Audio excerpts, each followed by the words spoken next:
হঠাৎ করে সোশ্যাল মিডিয়ায় ভাইরাল হওয়া কে এই উপস্থাপিকা, বিস্তারিত জানতে হলে ভিডিওটি না টেনে সম্পূর্ণ দেখুন। চরম ধৈর্যের সঙ্গে বিচারপতির উত্তেজনাকর পরিস্থিতি সামাল দিয়ে এখন আলোচনার তুঙ্গে রয়েছেন উপস্থাপিকা।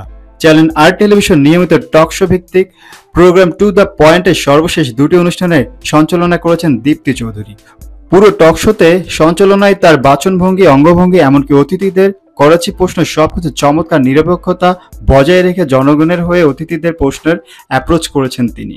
সন্দেহের মুখোমুখি করার ব্যাপারগুলো তার ভিতরে দেখা গেছে মনে করেন অনেকেই। তারা বলেছেন আগের সময় ইসলাম সঞ্চালন করেছে। এই টক শোটি তার প্রশ্নের ধরন দেখে মনে হতো অতিথিদের সাথে তিনি নিজে আমূলিক হয়ে বসেছেন।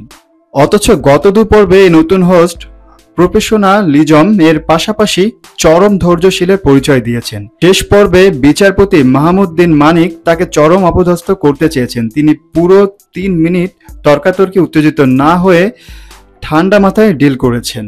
সো ভিউয়ার্স, এই উপস্থাপিকার ধৈর্য দেখে আপনার কি মনে হচ্ছে? আপনি কি তার জায়গায় এত কিছু সহ্য করতে পারতেন? অবশ্যই কমেন্ট করে জানাবেন। আর এরকম মিডিয়া জগতে নিত্য নতুন আপডেট পেতে আমাদের চ্যানেলটি সাবস্ক্রাইব করে সঙ্গেই থাকবেন। ধন্যবাদ।